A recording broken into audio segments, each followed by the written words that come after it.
Good evening, everyone.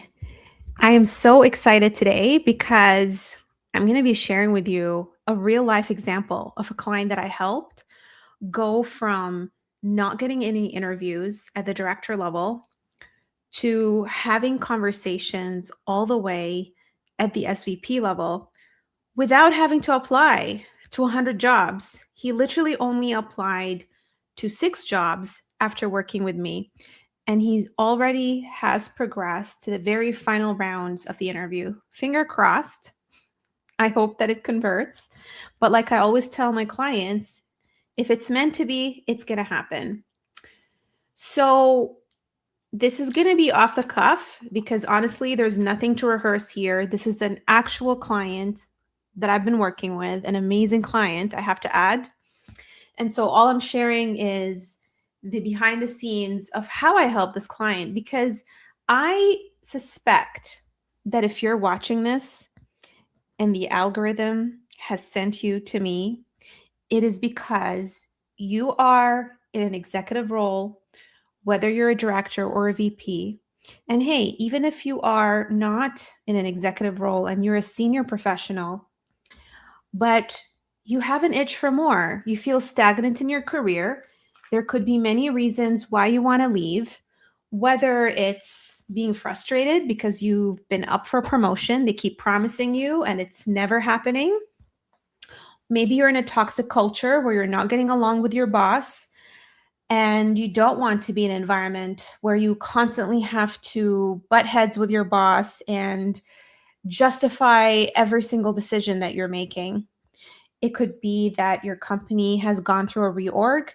There could be many reasons why it makes sense for you to want to leave. But the reason you haven't left yet is because it's difficult to find an alternative that is better, especially when you're not following the right approach. So rather than tell you what to do, I'm going to share with you an example because we all learn through examples. And hopefully, this is going to help your situation. Hey, Maria, so nice to see you. Okay, so let's go through it step by step. Not going to disclose the name of my client, going to keep his identity private because I treat every single client case in a very confidential manner.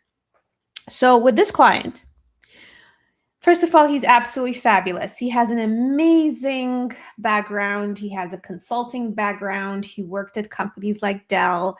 He worked actually at the VP level before coming to Canada.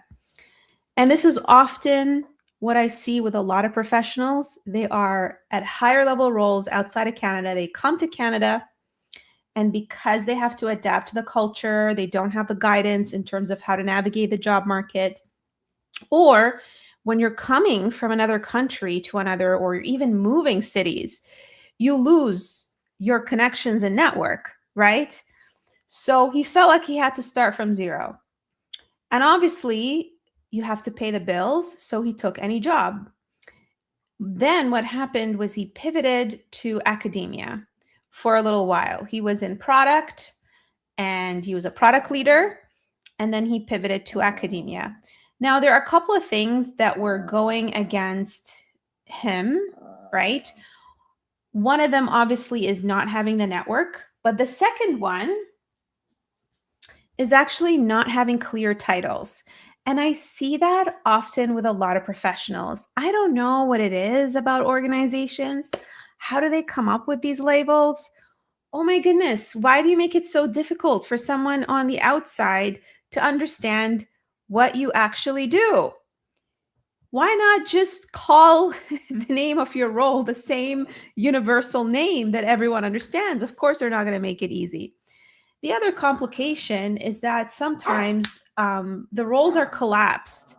So there isn't that, middle basically level. So some organizations go from director all the way to C-level. You have a director reporting into the C-level. So technically, at a director level in that organization, you're actually a VP. So his situation was very complex from that sense. If he just went with whatever title the company gave him, it wasn't really telling the true story of what he's doing and the impact of what he's creating. So there was that aspect. The second aspect is that he lost confidence in himself because he was applying and applying and applying and not getting traction. And so when him and I worked together, there was a little bit of imposter syndrome of, hey, I'm not even getting interviews at an individual contributor level. How am I going to even get an interview at the director level? So he was actually, what he was doing was he was actually lowering his expectations and applying for roles that are too junior for him. Okay, so what did we do? How did we solve this? The first thing that I worked on with him was getting him to do this exercise where I got him to share with me all of the pivotal moments in his life and career. Now that might sound a little corny to you because you're thinking, well, what does my childhood have to do with, landing a director level role or a VP level role?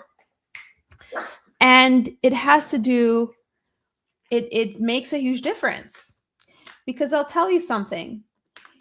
When you have been working at an organization for so long, when you have been in the same profession for so long, you start losing yourself to that organization. It's almost like, how do I even explain this? Let me give you a very clear example that links to my story.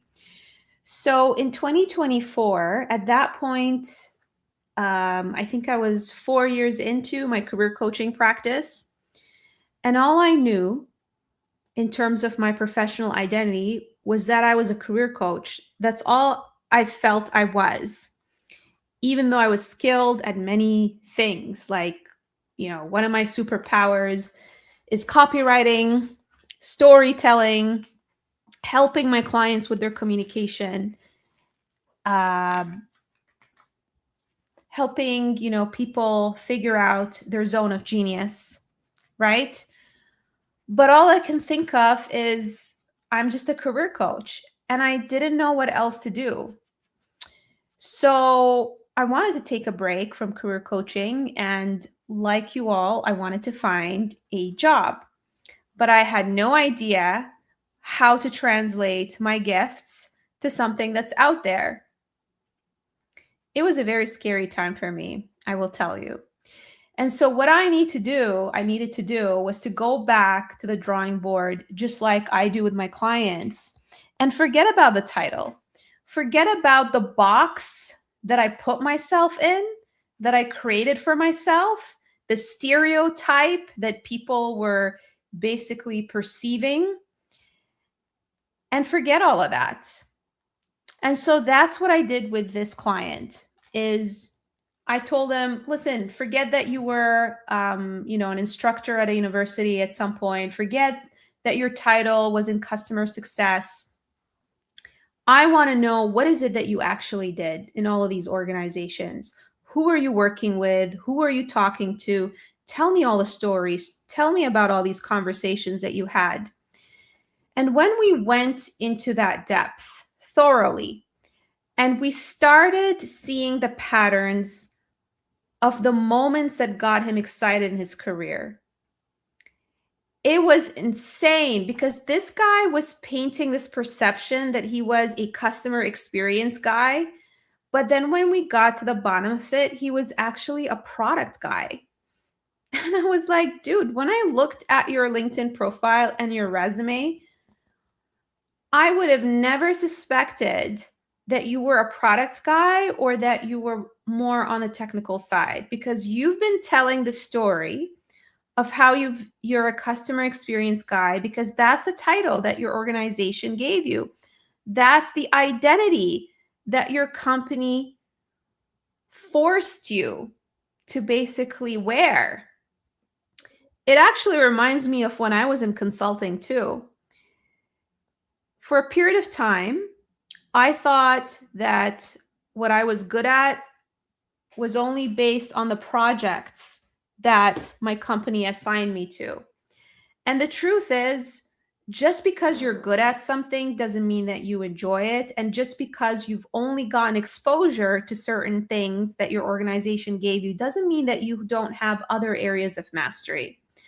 And you may have been doing the things that bring you joy early on in your career, but you discount them because they're not recent and because you forgot about them. So I was able to see all of that because we went to the very beginning of time to understand the entire picture of his career. So when we identified his story and we figured out what his true career direction is and what lights him up, guess what? He got more excited about the roles that he's targeting. And he was not watering down the story that he was telling.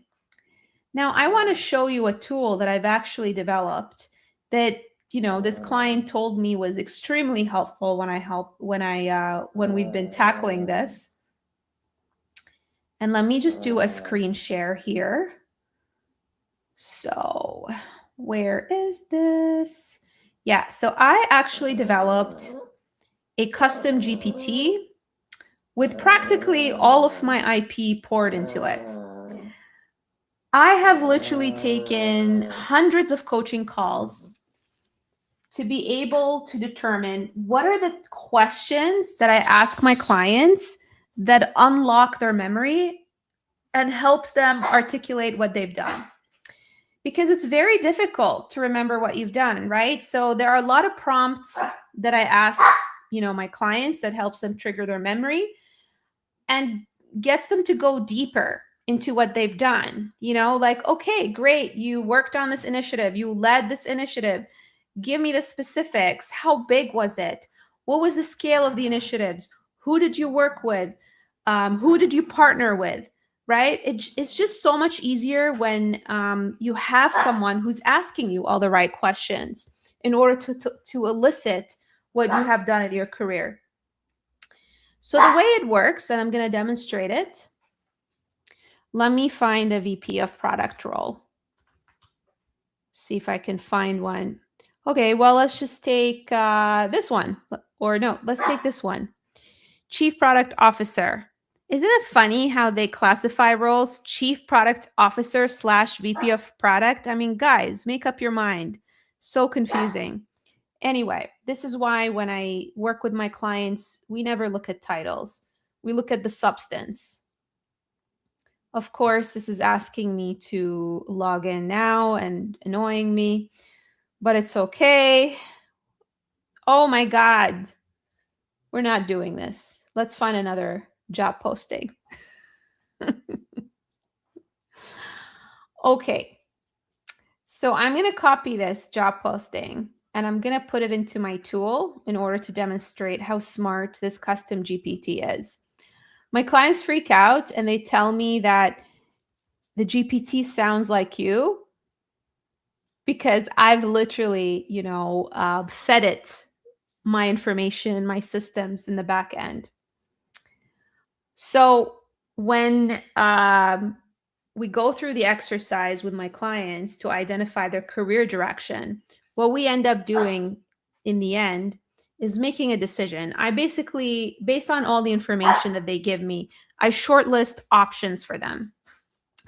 And after we shortlist options, so for example, with this client, we shortlisted, multiple options. I said, you know what, based on everything you shared with me, based on what you've done in your career, I see multiple pathways for you. One of them is a director of product pathway. One of them is a partnership pathway, right? I gave him all these pathways and I shared with him why I came up with these pathways. And then what we ended up doing is narrowing it down to a product leadership role. Once we did that, then we go even narrower. And I say, I want you to look at job postings that align, with the option that resonates with you. And then we anchor the rebrand to it. Now, it sounds simple, But when you're doing it on your own and you don't have someone that you're talking to and you're bouncing ideas, off, and you're still in this, oh my God, I'm scared of making the wrong, choice, right? That's where people get stuck. And this is where I come in. I bring in my experience from being in the corporate world myself and understanding all kinds of roles. The biggest advantage of being in consulting is you get thrown on large initiatives and you get to work with so many types of people. The second thing that I bring in is my experience of diagnosing over 1,000 careers, because I've worked with over 1,000 professionals. And so I bring all of that context in order to help my clients make the right decision, armed with my system thinking skills to connect the dots and look at the data, because I'm not going to just say, you can do it, right? I have to show you evidence as to why, a particular direction makes sense to you. Okay, so once we anchor to a role, then like you've seen, we copy and paste it here. And then this GPT is almost like my brain. It's going to start asking you questions. Okay, so I don't see an actual job posting yet. Let me just copy and paste it just to make sure that it understood. Here's the job posting. So now what the GPT does is it takes on a lot of the interpretation. It's going to take the job posting, it's going to break it down into themes. And I find that a lot of leaders, they read a job posting, they don't look at the nuances, they don't see any of the patterns. And so this is a valuable tool that helps you slow down and really become intentional in terms of what the role is asking for. Because the mistake that a lot of people make is they only address one component of the job posting. So for example, when I look at resumes and when I look at how people express their experience, they just speak to, for example, the execution component of the role. They don't talk about the leadership component, how they've actually aligned other functions, because the higher up you are, the skill set of aligning teams becomes even more important. And from a product perspective, things like translating business to AI solutions, trade-off thinking when you're talking with engineers and coming up with trade-offs, right? So the GPT does a lot of that heavy lifting for you, but it also teaches you how to interpret roles, which is a very important skill to have. Okay, so once it does that for you, then yes, that makes sense. And obviously it will always check with you. Then we move on to the brainstorming part of the exercise, which is remembering what you've done in the last 10 years. Okay. So I'm going to pretend that I'm applying for the role, and I'm going to start with my role at Slalom. And I will make up stuff as I go along just for the purposes of the exercise. So Slalom, Director of Product, January 2018 to January 2019.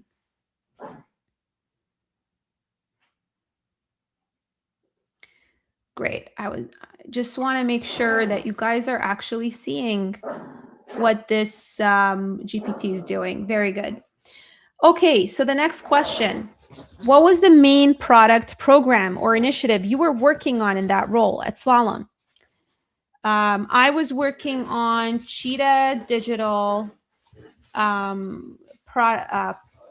platform to help the client produce marketing campaigns to help the client accelerate the launch of marketing campaigns. Okay, so do you see how it's very systematic? It actually takes you through the questioning process step by step, which is what I do with my clients when I sit down with them. So by going through that, what we end up doing is really going deep into your experience, to the point of like how many teams were involved, what functions. Like these are things that you're not going to remember on your own. So that's one of the innovative tools that I have created. Why did I create this? Because I wanted to accelerate my client success so that when I sit down with them, we can go deeper into our sessions. So this client that I was telling you about, who is interviewing with the SVP next week, he found that this tool was a game changer for him. He loved it. He enjoyed it. He was telling me that, oh my God, I enjoyed it so much. I ended up staying up till 3 a.m. using it because it took me down memory lane. And it really, really helped me remember what I've done, which is a key component.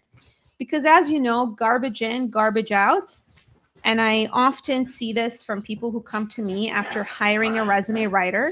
The resume writer doesn't ask you the right questions. They don't have context in terms of what you've done, especially if you've been in product or engineering. Those are roles that require context. You can't have someone random just asking you questions. Like, what questions are they gonna ask you to elicit, the right information? By the way, if you're hearing like crazy noise, that's my dog doing zoomies at like 9 p.m. Anyway, so when we go deep and when we ask the right questions, what ends up happening is that you end up realizing that you have done so much more than your title actually reflects. And this is where you build the confidence of breaking out of the identity that your company forced you into because of the way that this organization is structured, right? Here's the thing that I want to say when it comes to difficulty of pivoting careers, of leaving organizations. There are so many aspects. What I just shared with you is, I guess,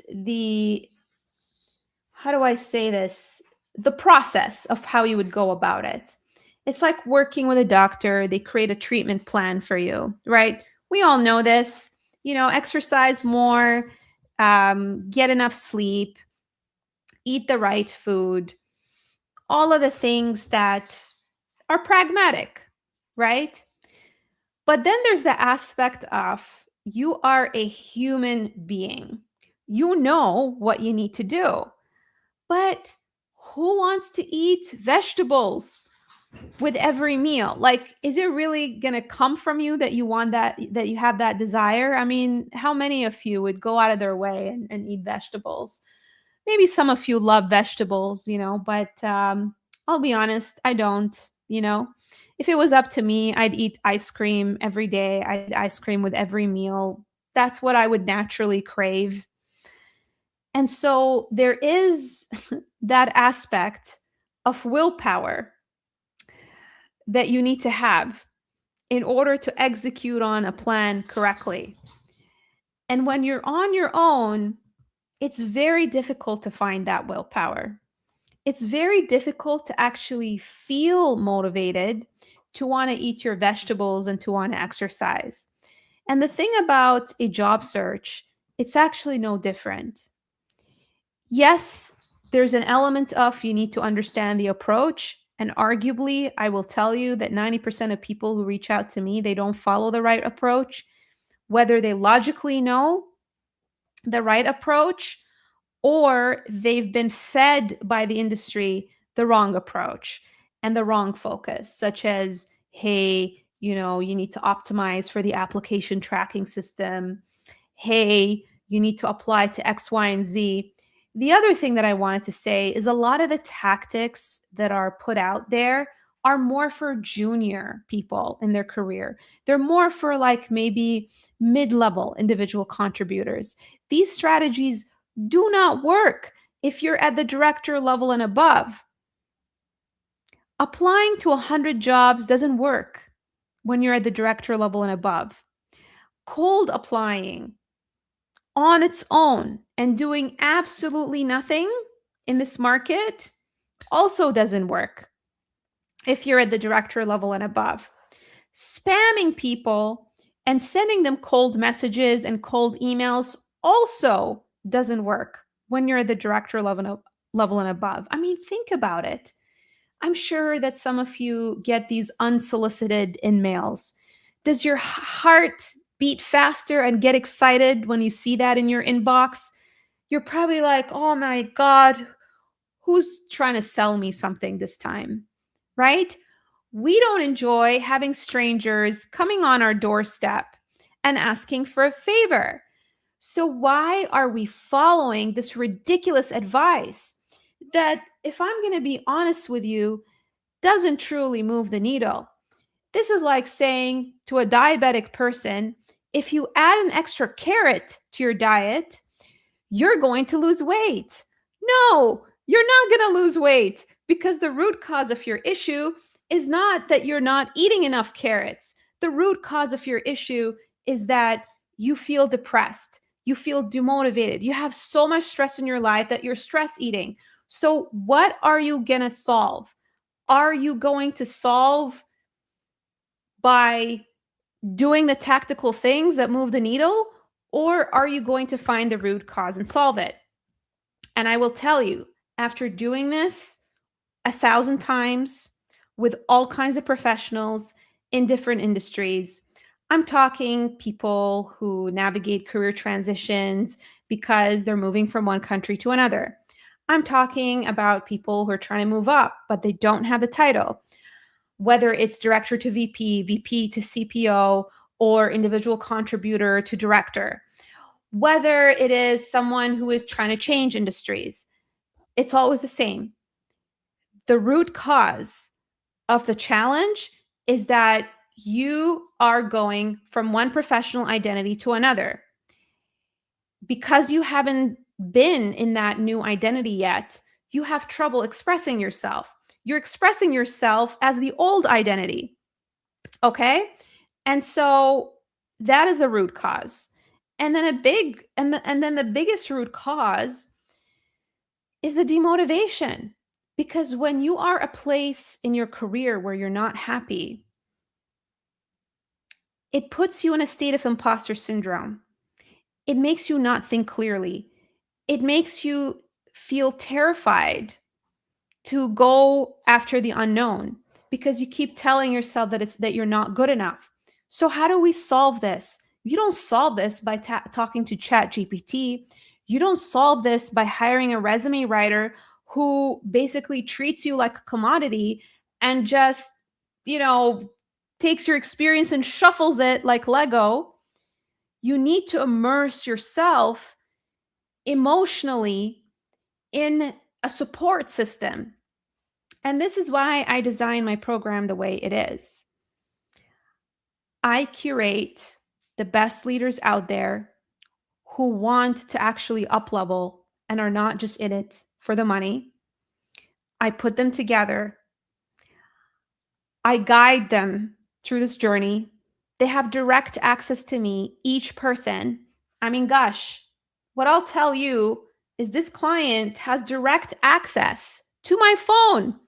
I mean, he texts me and lets me know on a daily basis where the conversation is going in this job search process. Just that on its own, having someone to talk to and get validation and treats you like a human being is a game changer. Not everyone does that. And this is why people feel stuck in their career, because they don't have that. They don't have the accountability. And it becomes even worse when you are working a job full-time at the same time, trying to navigate this. You get distracted, you slack off. Maybe you'll have one good day at work and you'll say, you know what? Maybe my job is not so bad, so I'm not going to keep looking. Don't kid yourself. If your job was so good, you wouldn't come home feeling stressed. If your job was so good, you wouldn't be going on LinkedIn, daydreaming about what it would look like to add $100,000 to your salary because the grocery prices have gone up and the gas prices have gone up. And so let's be realistic. You're a smart person. You know this. The only way to change is to take action. But the hard part is not knowing actually what action to take. The hard part is actually feeling motivated to take that action. And so if you're in that space where you know you could offer more and you just need that support system and guidance, then my door is open for you. But if you don't have that desire, you don't have that fire within you, you're not like that athlete who always strives for the best for themselves. Even if it's not guaranteed that you're going to succeed, because guess what? In life, I mean, tell me if I'm wrong, nothing is guaranteed in life. But the most successful people do it anyway. They take a bet on themselves, even if there's no guarantee. That's how you become successful in life. I'll tell you something. I'm at a point in my life where personally and professionally, I'm numb to excuses because I have been, and it's not that I'm trying to undermine what people are going through, but the truth is, I have been through so many things in my life that I'm at a point where I have very little sympathy for you if you whine and complain about how your life is not great and you're not doing anything about it. I will give you all an example. I'm on this migraine medication that costs $700 a month. I have absolutely no idea if this medication is going to work. In fact, studies have shown that you're only going to know after the 3 months if there's any type of improvement. But doesn't mean that I don't take it, doesn't mean that I don't try it. I don't know for sure, but it's worth a try because in my head, what I imagine is like, what if I do try it and it works? And so that is the mindset of a high achiever and a successful person. So if that is you, if I'm speaking to you right now, then please book a call with me. If that is not you and you want that 100% certainty, you don't want to take ownership, of your results, then please don't waste my time. I'm just going to be 100% direct. Okay. So how do you book the call with me? I'm going to show you how. So how you do this, let me show you here.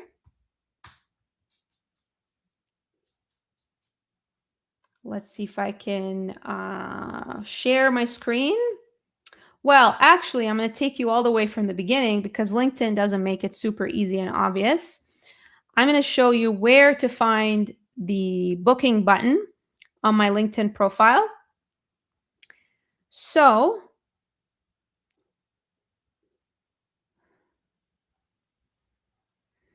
if you go on my LinkedIn profile, right underneath the heading, there's a button that says book an appointment. Click on that. It's very, very simple. I encourage you to watch the video because when you watch the video, you're going to hear my story and you're also going to see examples of clients that have worked with me. Okay? So watch the video if you can. Then click on book your career diagnosis. It's a 2-minute basically intake. In order for me to understand your situation, because we only have 15 minutes on the call, and I want to do my due diligence. I want to understand your situation. I want to understand, what's blocking you, because I want our conversation to be productive so that I can actually help you design a plan and diagnose what's blocking you. That on its own is of great value. It's going to keep you from wasting your time on the wrong things, right? So do that. Takes 2 minutes. And then what's going to happen is it's going to take you to a spot where you see my calendar and you book a time that works for you. This week, okay, I opened up extra spots to accommodate people because I know if you're doing a 9-to-5 job and you're at work, maybe, you don't want to be in your car to talk to me and maybe you want to be at home. So take advantage of that, right? And there are some weekend spots too that are very limited. also saying take advantage of that because those are not always going to be available. So if you're listening to this, this may be a sign. I would jump on the opportunity and book the call. All right, beautiful. Look, I know I gave a lot of tough love in this live, but honestly, that's what my clients tell me. I give the tough love because I truly care. I don't sugarcoat things. I'm a very direct coach. And even with my clients, I tell them the truth. Like if I see that something that they're doing is not helping their situation, regardless of where they are in the process, whether it's their positioning, whether it's the way that they're coming across, even down to the level of your photo is not giving the right vibes. I'm honest with my clients because isn't it better that you hear the truth? I mean, it's like going out with your friends. Would you want your friends to tell you the truth about what you're wearing, or do you want them to stroke your ego? So that's my style. Okay. If you had a takeaway from this, live, if you had an aha moment that has really helped you, I would really appreciate it if you let me know in the comments. And if you just give this video a like, it's going to mean a lot to me. I don't see your faces. I don't know who you are.